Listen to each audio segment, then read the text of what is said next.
Hello, everybody, and welcome to our first cast titled Fission Mailed. We're here joined by two guests. First off, we have Fred. Hey. And second, we actually have Nitroid. How's it going? Awesome. Before we begin our discussion at hand, let me tell you what this podcast is all about. Because let's face it, there are billions out there, and you chose to stick with us. Too bad for you. But we actually thank you for actually taking an interest out and sticking enough for listening to us, what we have to actually say. We're actually a Metal Gear Solid centric podcast, not just limited to just only Metal Gear, but the overall discussing about the community, discussing about the parent company, discussing about the people who worked on it, and even the developers themselves. Furthermore, we will get into a critical analysis about Metal Gear, especially the mythos, the characters, the plot, the story. We will discuss many different aspects, points of view, breaking it down so that way you may actually understand this complicated and convoluted plot. Maybe you actually learn something or expand on what you know. Or maybe you end up disagreeing with us and actually let us know. So, let's go ahead and discuss this in the first discussion at hand, which is going to actually be about what happened since the beginning of the year. We're going to actually be discussing about the unfortunate events that actually happened and all the points that actually led up to now. And we'll actually get into the point where we're actually discussing, which is what could have happened and what led to the unfortunate event. So let's just go ahead and skip this epilogue, because if I keep going, it'll be another Kojima game. So Fred, tell me about yourself. How do you got into Metal Gear? Well, I'll just make this really brief. I got into Metal Gear because of that demo disc that came with my PlayStation, and it was an interesting concept. And I thought how it was a very cinematic game. And it kind of had this hard edge to it. Not like nothing too gory, but it felt a lot more at a time more mature than a lot of games I was playing, because at that point it was just first like Doom and some first-person shooters and some like flight sims on PC. And this is Metal Gear Solid on the PlayStation, is that correct? Yeah. Because I didn't have any contact with the NES days at all. Yep. That's quite unfortunate, but lucky for you, Metal Gear never really made it to the Super Nintendo. All right, and Nitroid, tell me about yourself. How you got into Metal Gear, and who are you? Yeah, sure. I'm Nitroid. I used to work at MetalGearSolid.org and KojimaProductions.net, and I got into Metal Gear when I was 4 years old. My parents were divorced. My dad came by one day, said, "Hey, I got this video game for you. Remembered you like these kind of things." Didn't really see them much. It's a copy of Metal Gear for NES, and that kind of sent me on the path. I got a chance to play the MSX one later. Then Metal Gear Solid came out, and that's all she wrote. Quick question. When you actually said the MSX version, did you play it before Solid or after Solid? Before Solid. Dang. You were able and fortunate enough to get an MSX before you got a PlayStation. It wasn't mine. It was a guy I knew at the time. Wow, that's actually pretty cool. Okay, and as for myself, pretty much an avid gamer. Well, I would not say anymore at the moment, but I got into Metal Gear from as everybody else here. It's through the first one. However, I didn't play it when it came out. I played it much later than that because I never really owned a PlayStation until much later, when it's called the PS2. Thank you, backward capabilities. If only PS4 can do that. And from there, I just played other Metal Gears and didn't play them all. Well, I really want to play them all, but you can only have so much to play. But I actually looking forward to what else I actually have to looking forward, which brings us to the next discussion, and the dreaded Konami dropping Kojima. It has to be discussed. I really wanted to actually discuss more about the mythos of the game and the criticism, but we have to discuss about that. It's like it can't be ignored. So if you actually haven't heard by now, Kojima, the guy who is the brainchild behind Metal Gear and Metal Gear Solid, he unfortunately actually got limited connection and overall pretty much dropped by Konami to become a contractor. And furthermore, they actually took his name, majority of his products, and pretty much he just actually became nothing more than just a worker on the Metal Gear franchise, and also just there to finish Metal Gear Solid 5. And the Metal Gear Solid 5 be coming out this September, and well, I'm pretty sure we're all looking forward to actually play it, but regarding about the whole event is very tragic. So let's go ahead and get one of you two want to start. Tell us what do you think about this. Okay. I'll go then. Yeah, it's a bit of a shock, but it's been about a month after this stuff happened, and it's kind of like, I wouldn't say it's as grave as someone like passing away, but you gotta accept it. This is what's going to happen. But I think the community should look at the future, because he's been wanting to make new projects ever since Metal Gear Solid 2, and he finally gets it. But this is not the way I would envision him to. I'd rather have him pass it down to somebody who he trusts.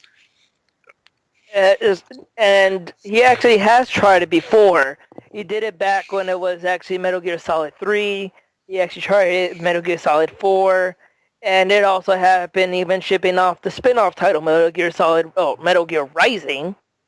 And, I actually do agree about it. If it was passed down, that would be a great way to actually pass it on, because we don't want to actually get too much into what we want to actually discuss about, but passing it on. Nitroid, what do you have to say? Well, it's never been much of a secret that Kojima's done with Metal Gear, and he keeps finding things that keep him somewhat interested, I guess, keep him invested. I think the most visible that he's ever been tired of it was Metal Gear Solid 4, and that's kind of a dead horse of a topic when it comes to that, but no, just to actually interrupt here, we're not really bagging on MGS4. We actually really think it's a good game, but it's the best way to actually put it as a sneak peek is that we're very strongly opinionated about that game. Continue.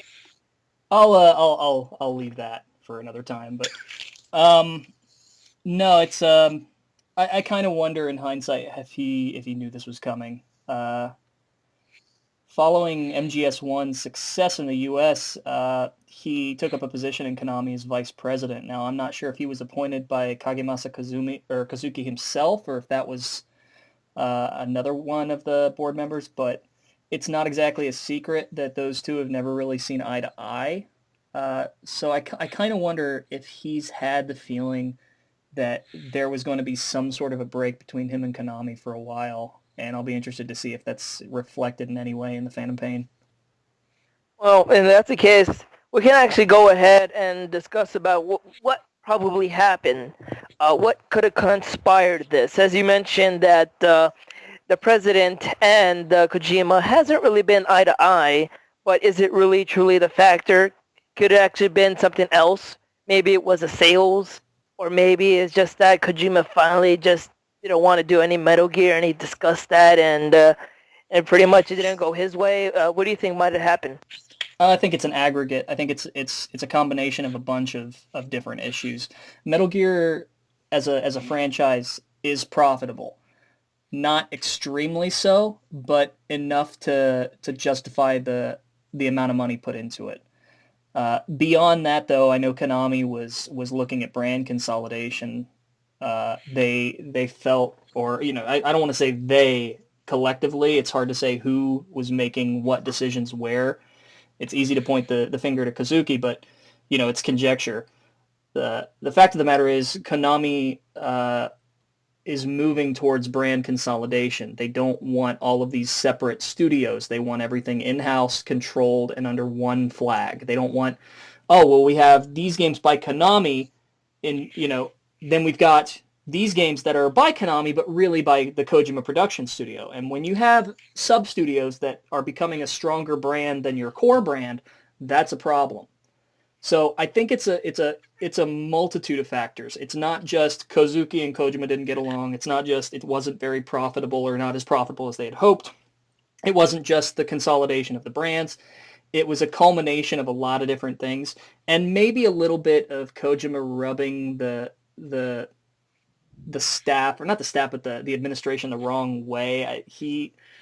I love the guy. I had gotten the impression from a few sources that he kind of walked around like he owned the place, and maybe that didn't sit well with some of the people who actually did.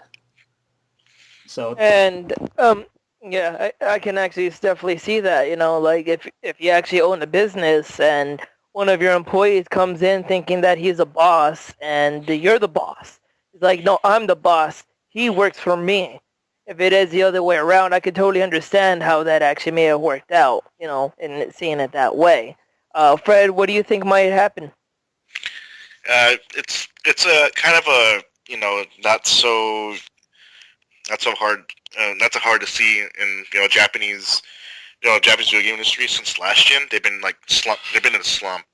So you know about the recent Nintendo. Nintendo is announcing that they're going to mobile.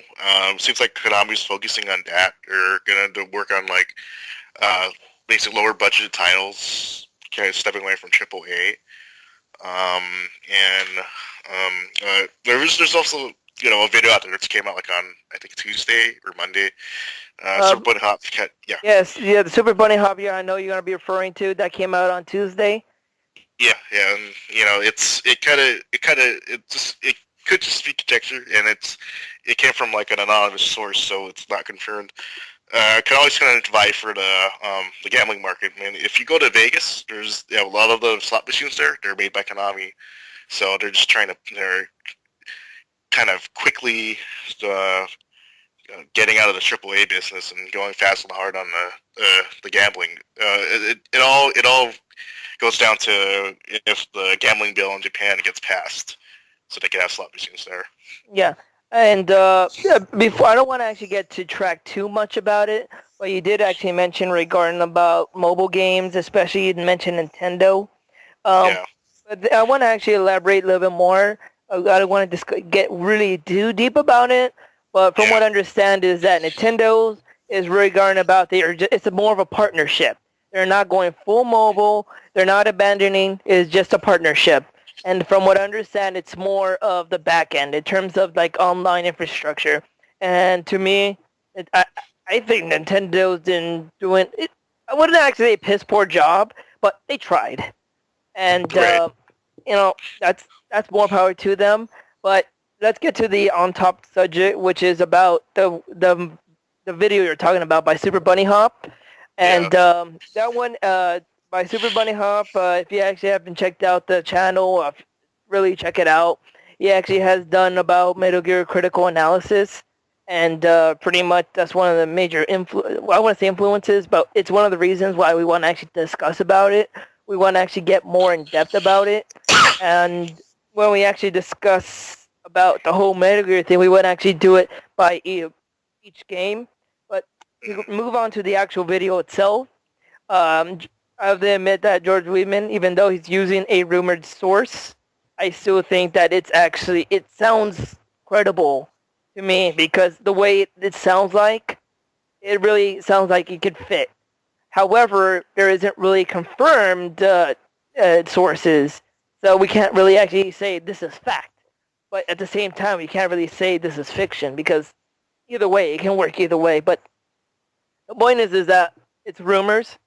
And if you haven't checked out the video, I highly recommend it and checking it out.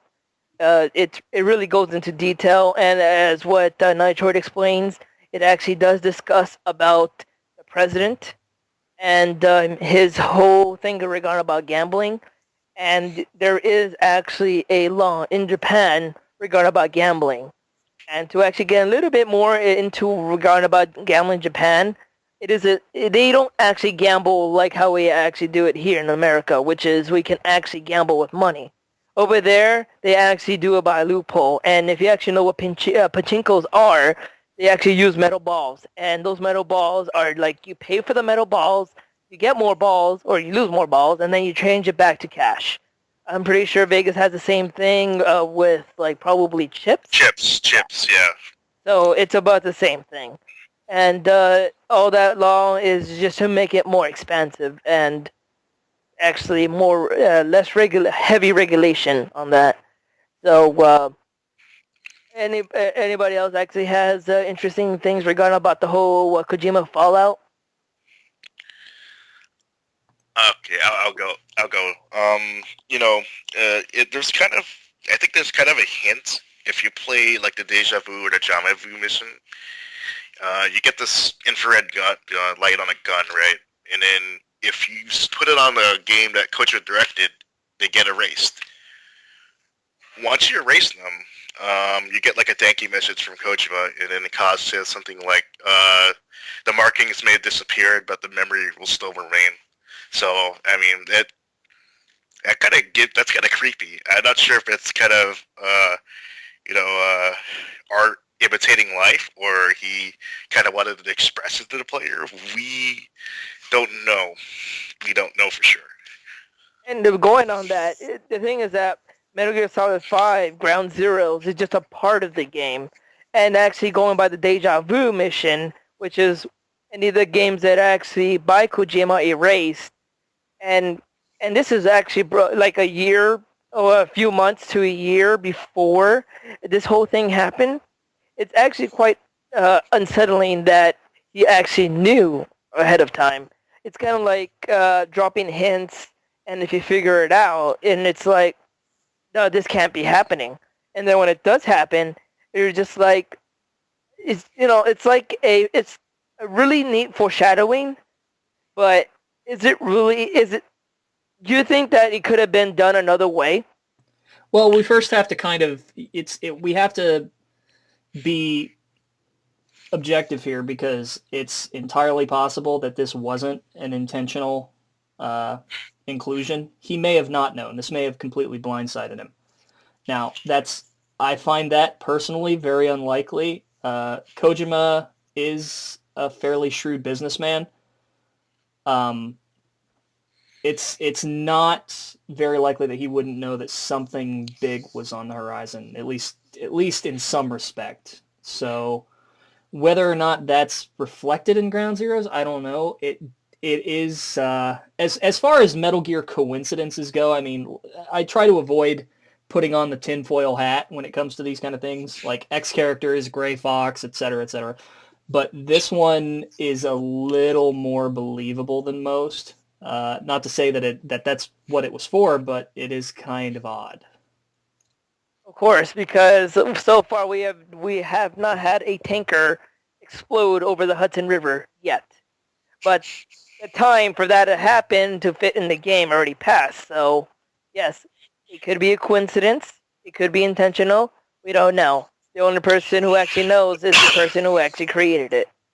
So, actually, there was the date doesn't exactly line up, but there was in I want to say it was 2007 on April 30th, which is not the right date, but it was close. It was thematically right.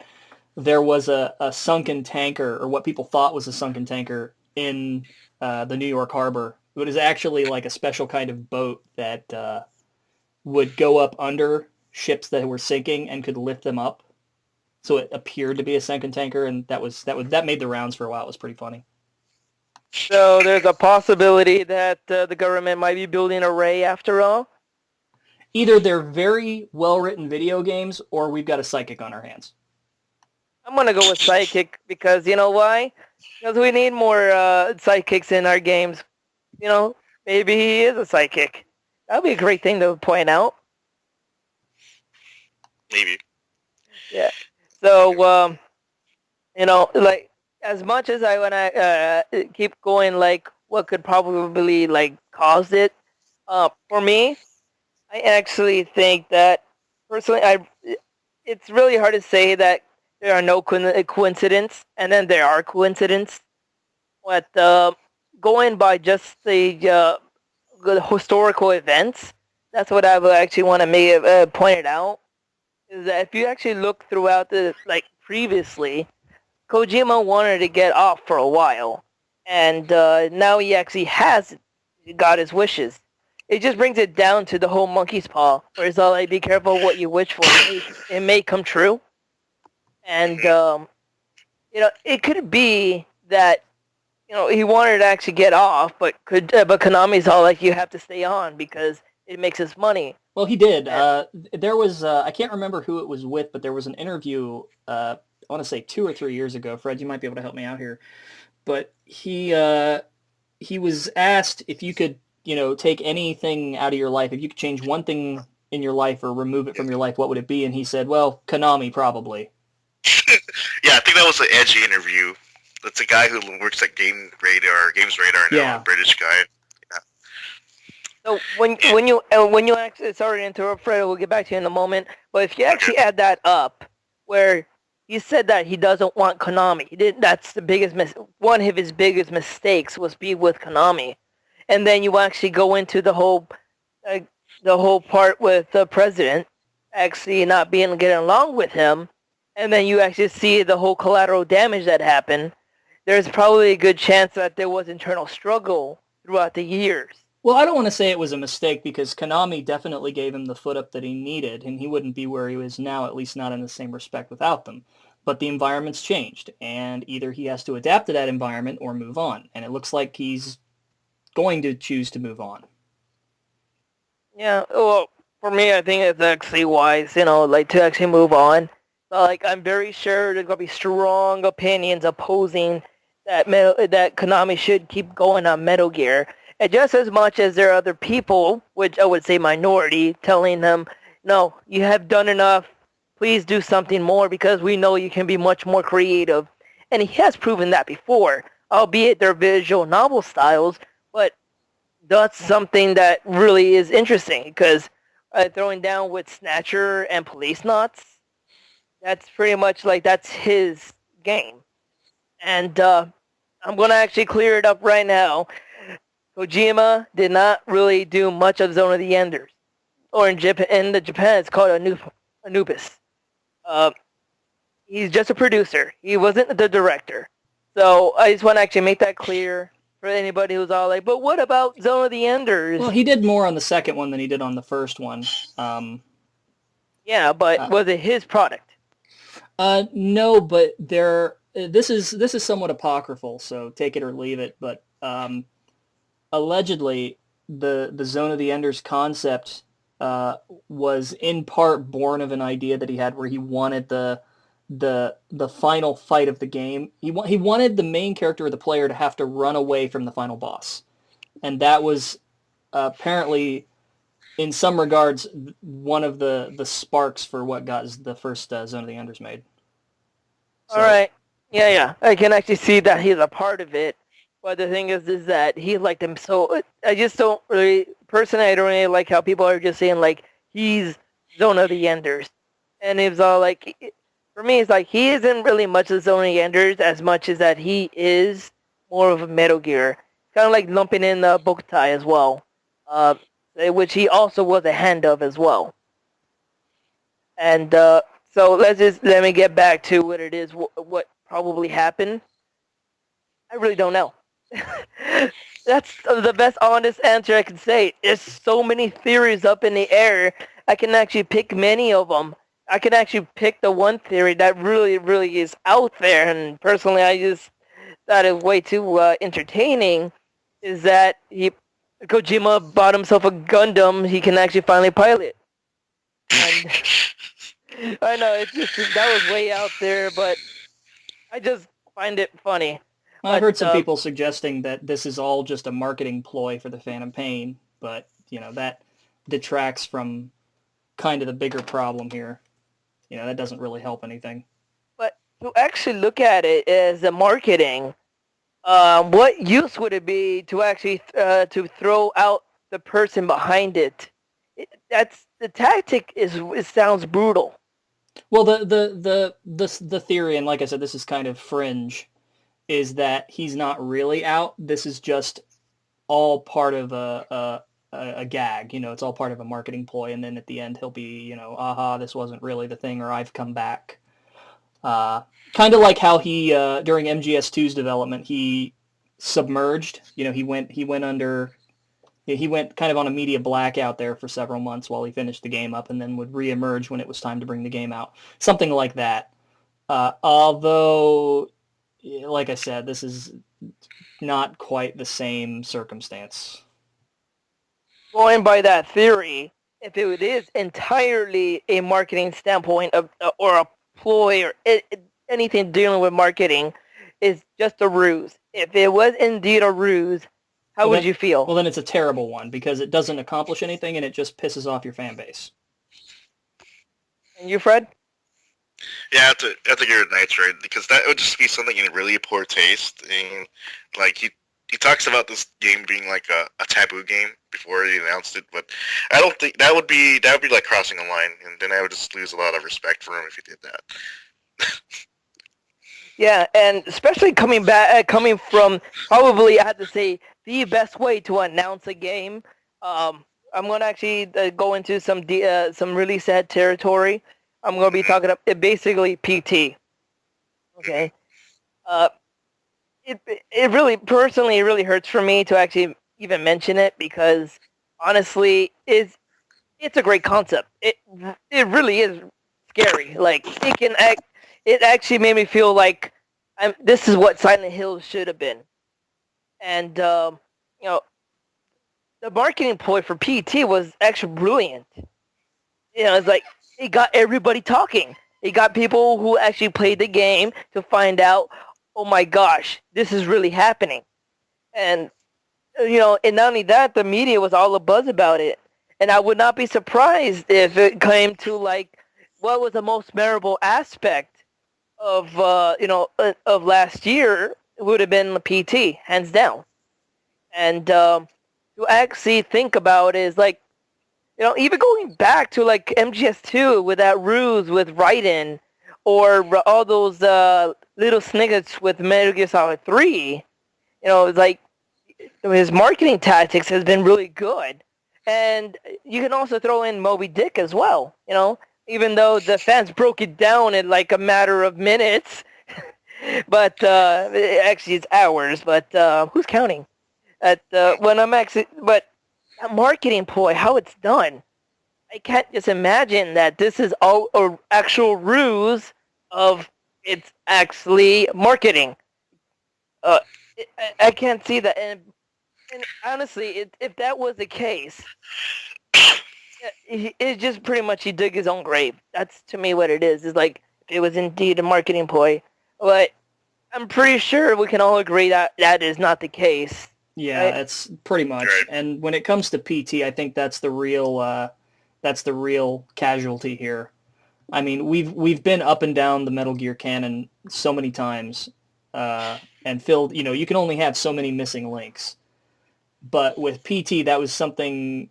Albeit it was an existing franchise, but it was a genuinely new and creative take on one, and the fact that we're not going to get that is terrible. It was, you know, for one, it was something new from Kojima, which we hadn't seen in a long time. Not just a small project like Boktai, but something genuinely, you know, a new AAA title from Kojima that was not Metal Gear, and that itself was something, you know, noteworthy. But it was also a fantastic demonstration of what they had made with the Fox engine, because that demo looked in about as close to photorealistic as I've seen in a game. But even further, and this is the one that really hurts in my opinion, with the Fox engine, they wanted that engine to be multi-platform. They wanted to make multi-platform development quick and easy, which meant that, in principle, we very likely would have seen PT on the PC. And if you get where I'm going with this, we would have probably seen Oculus Rift support at some point. That game, plus the Oculus Rift, would have sold that concept completely to just about anybody that you showed it to. And the fact that we're not going to get that opportunity to try that is awful to me. That's the biggest thing to take away from this. That's the biggest loss, in my opinion. Well, it could be a loss, but it's also a game because I would like to sleep at night. Yeah. But yeah. I just actually interject real quick. If you guys want to play PT and never have downloaded on your PS4 or don't have a PS4 and you want to get it, you can get it for $1K on eBay. It's kind of ridiculous that, like for a demo, especially a demo that's been taken down, to actually throw it out to the market for $1K. It's like, to me, that proves that the concept and the person behind it really sold it. Yeah, but you can price that at anything. The question is anybody going to buy it for that much? PT's going to pass into Legend, but I don't know if anyone would actually pay that much to try it. People have been buying them. I actually saw it. I can't really verify for sure that it's actually one of those, eBay ruses, and I keep saying ruse a lot. I might as well make that my word, which is people are actually buying it. I'm sure if it's the tactic of having multiple accounts to keep bidding higher and higher, but what it seems like is that the interest for it has been pretty good. And, personally, I feel it's really a shame that it's not ever going to happen. Fred, do you want to actually have something to say regarding about PT? Yeah, like with PT, it could have been a total revival of the Silent Hill series because it has been kind of sort of in flux with titles of varying quality after Team Silent dissolved in 04. Kind of a similar situation in my opinion. What's happening KP. But yeah, we saw something that we saw the potential of something that would reinvigorate Konami's lost IP, and the hardest thing is that we got a taste of it, and we're not going to get it. It's unlike I remember in 2010 there was a Contra announcement, and it never said anything. It's kind of par the course, but this is far worse. This is far worse, and it's a shame that we can't because it kind of got gaming journalism out of all the cynicism and bitterness and whatnot, complaining about certain aspects of games. It got everyone together. It really felt like the old days when you went to you're in middle school or elementary school. Hey, how do I solve this game? Everyone's talking about something positive, not because of some cynical DRM scheme or some DLC package, but generally about the game. Yeah, I mean, you genuinely. Yeah. I mean, you're right on point because it was one of the few times since I was a kid that I would try to pull my friends in and say, "Have you seen this? You've got to come over. You've got to try this. You've got to drop what you're doing. You got to see what this is." And I haven't been that excited about a game in a very long time. And PT, yeah, you're absolutely right. It was very invigorating. It kind of, you started looking at it. I was able to look at it with kind of fresh eyes. It wasn't that same kind of skepticism, that same kind of cynicism where every new game that comes out, I'm like, oh, okay, what's the gimmick this time?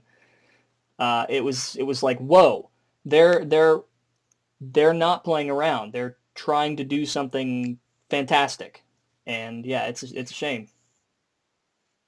Yeah, especially considering that they had to downgrade the graphics quite a bit, right? I'm sure when I first looked at it, that wasn't a freaking indie game, that's for sure. But Kojima said that they had to downgrade the graphics. Now you're telling me that that's also been a lie? Rule 1, Kojima lies. Yeah, I know. What if he's telling the truth? I could buy that. I mean, if they use the PC as the target console. Which, if that, oh my goodness, if that, I didn't even put that together, that if it did have a PC release, considering how good it looks on PS4, can you imagine that game in, 4K? With absolutely everything, like all the horsepower that you could thrown at it. And don't forget about the mods. Can't wait for that Pyramid Head. Oh, please no. But he shows up at almost every single Western style Silent Hill. Exactly. So why not? Throw in Pyramid Head, maybe have Square Head while you have it. Well, it's. I mean, if just to digress for a moment, Pyramid Head had a very specific purpose in Silent Hill 2. He represented something specific. He accomplished something specific. And every time he's been used again, it was just kind of like, hey, do you remember that guy from Silent Hill 2? Here he is again. He's really scary. And it just, you're ruining the whole point of him. Like, he went from being something genuinely unnerving to kind of a recurring joke. And so I cringe every time he shows up now. Yeah, but think of it this way. A pyramid is basically a 3D right angle. And if you put two pyramids together, it can actually make a cube. So if you get two pyramid heads together and make a cube head... Then we get a really terrible Peter Moore game. But it's directed by Guillermo, man. How's that bad? Cube was actually a pretty good movie. Oh, okay. All right, let's get off. Or Peter Moore. Did I say Peter Moore? I meant Peter Molyneux. Yes, wow. Yes. That's why we're even laughing harder because you got the name wrong. Wow, that's yes. Happens to all of us, I guess. Yes, folks, we're assholes. So yeah, let's go ahead and get off PT because unfortunately we could actually spend like an hour talking about PT itself. That isn't the whole centric regard about it.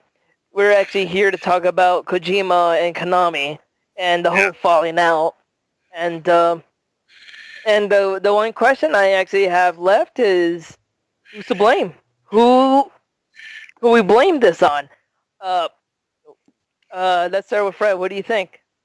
It's easy to make the CEO a straw man because of all the the leaked stuff by Sporty Hop's informant. But I mean, it's as I said before at the beginning of the podcast. It's been a trend. It's been a trend in Japanese game to focus on different aspects. But with Konami, since they're like a conglomerate, they have other sources of income.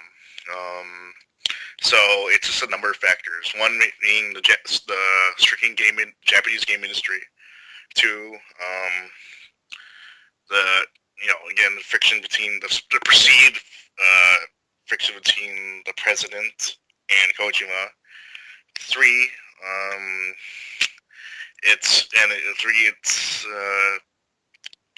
Kojima wanted out, and I guess it's been gone to the point where he's gone to the point of no return. Where right there, yeah. And to actually expand on what Konami is, when we actually think of Konami, we think of the video game. We think about the digital aspect. But not a lot of people realize that they're actually controlled more into the Japanese side of business. They actually are more expansive with the health clubs. And of course, we were mentioning earlier about gambling. They do actually have a stake in Vegas just as much as they have a stake in Japan itself. And if the political climate in Japan changes and allows gambling, and not only that, Japan has really gone skyrocket with mobile games. As sad as I want to actually say it, mobile games really has taken off over there. Square jumped in, Sega jumped in, a lot of the Japanese companies jumped in, and the last hope we actually had was Nintendo, and they jumped in, and Konami also jumped in. I'm pretty sure that both Nitroid and Fred remember about Metal Gear Solid 4 Touch. Yeah, I remember that game. That was like a Cliff Notes version of the game. Yeah, that was hardly their first foray, though. I mean, before that there was Metal Gear Solid Mobile, which was before smartphones were even really a thing like we think of them now. They had Metal Gear Solid Mobile released through I think Verizon. Yeah, Verizon had their app store, and like the LG Voyager, which was one of those flip phones that had a keyboard inside and a D-pad and a second screen. You could play on that. There were mobile ports of Metal Gear Acid. Was it 2? Metal Gear Acid 2? Yeah, that's a 2. And then Metal Gear 1 and 2 as well, MSX.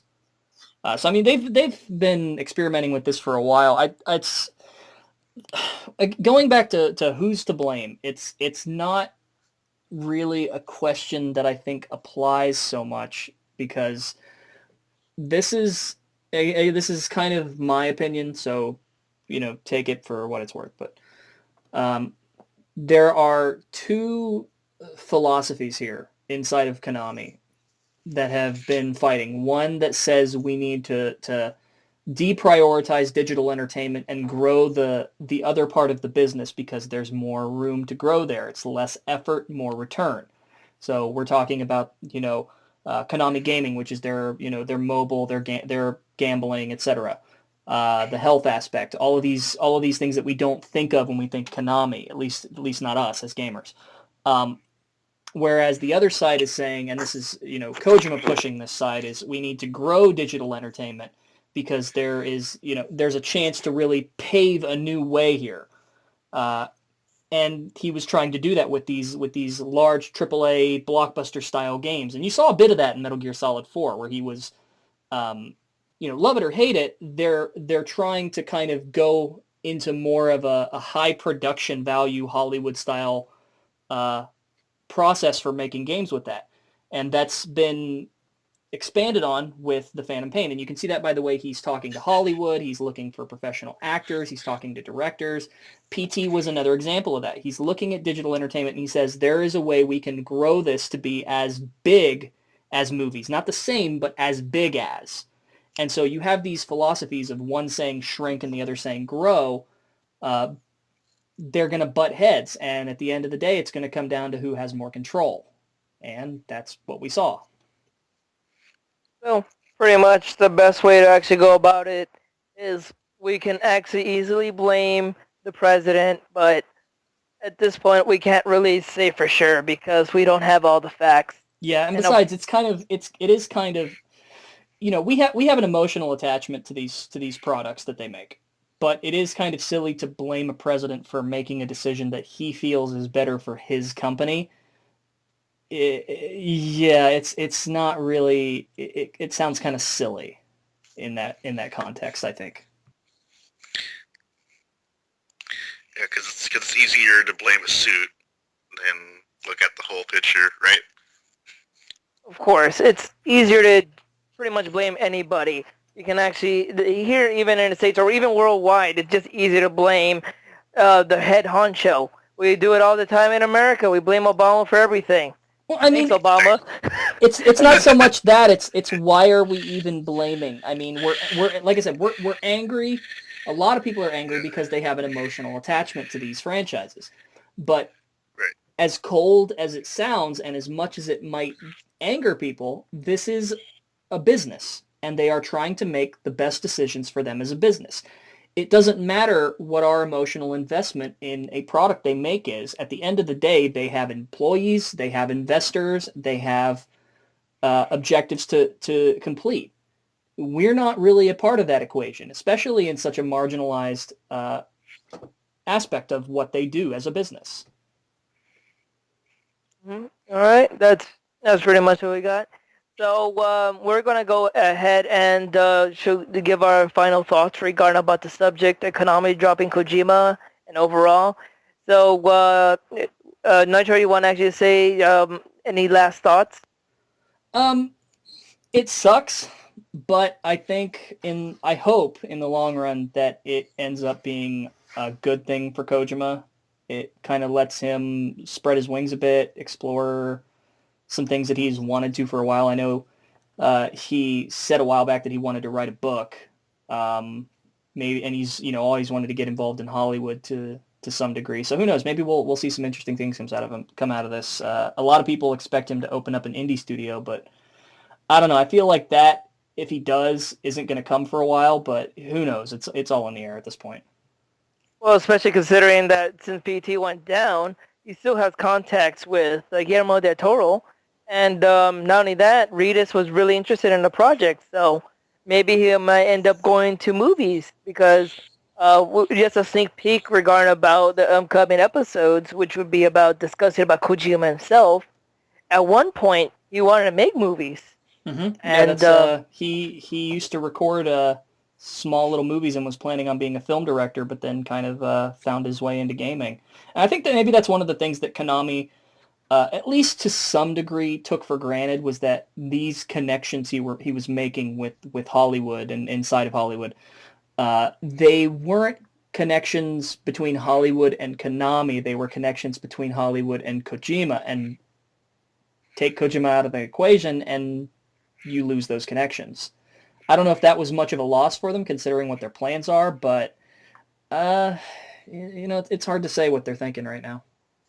yeah, but we can't really drag on to what could have been because honestly, it's like we have to face reality. What has happened, and we can only see what's in the future. So, Fred, you got any more thoughts about the subject? Yeah, like we've seen a lot of shifts between the brainchilds of franchises, but either by force or by themselves. What I think Kojima is gonna do, he's probably most likely gonna stay in the industry because that's his home. Probably just gonna make smaller passion projects as opposed to big AAA titles because when you're like an indie dev, you have to have a publishing deal if you're trying to make like a console game. And I think there's gonna be probably many publishers now that are just vying for to get a bid on him. It'll be interesting who gives him what. He's basically a free agent now. It's kind of like if I'll make a basketball analogy here. If Kevin Durant didn't want to play for the Thunder anymore, all the owners of the NBA would go crazy if they wanted him. And potentially we the video game players, the core gamers, and everyone else, they could benefit from that. We're all going to benefit of that. We got to look at it as somewhat of a positive light. Okay. So let's okay, and then I got one final question. Since the contract is going to be done by the end of the year, what do you think the first thing he would do next year, like January 1st? What do you think he's going to do? Take a year off. You know what? I would see that. He needs a break. What about you, Fred? I think he's going to go take a year off, Snyder said, and go to Hawaii and surf with Sakaguchi. Oh, God. Like surfing, it's a good way to go. Great. We're not advocating drowning here. We're just advocating that they're just going to chill with each other out in Hawaii surfing. Okay.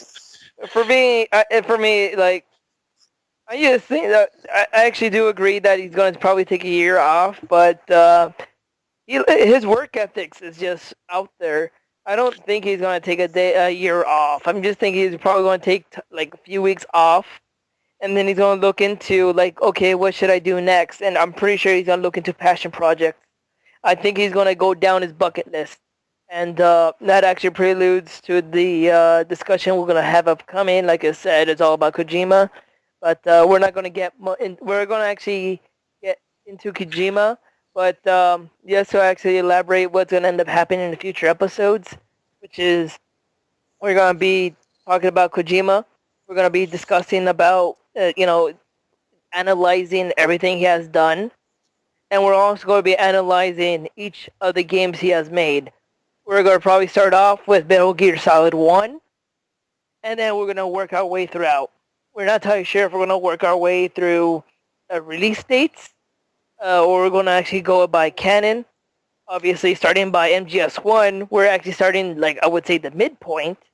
But to me, that's actually the great way to start it there, because personally, I think that's where Kojima actually went from who he was to who he is, and that's a pivotal point. And for me, that's his pivotal point to him in life. So you can stick around on the upcoming episodes. We're also going to look into try to get guest speakers and guests and people who actually worked with Kojima and Konami itself, and even Kojima Productions. And pretty much we'll see how it goes for now. We don't actually have a definite schedule how we're going to be doing get it on the way. But we can guarantee you that we're going to work our way through. Hopefully we can actually finish before MGS5. So that way we can actually discuss about it and break it down, and hopefully everybody can actually have a great time. We do actually appreciate feedback, and we also appreciate the community questioning. Obviously, this is our first one. We can't really just answer questions, what people have to say. Hopefully that happens in the long run. But for now, that's pretty much our episode. Thank you for listening to close to about an hour. And any last words, guys? Yeah, this is kind of a shameless plug. If you're going up to Northern California, I'm going to do a Metal Gear Solid panel on Sunday from 6 to 7 at Hall 4. Hopefully someone listening here lives around there or plans to go to Fanime, and be interested in seeing you there. Yeah, there's a good chance that we might end up having a podcast that time or not. It really depends how things set up, because it would be great to have a podcast that way. But I don't know how to record through that, so we can't figure that out. Not only that, this is our first episode, and nobody knows us yet. So yeah. Okay. Any final words, Ryan? Sorry. That's cool. Nope, not really. Just thanks for having me, and if anybody is in that area, check out Fred's panel. All right, cool. And that's it. That's all we have to actually say about the matter discussed. Thank you for tuning in, and see you next time.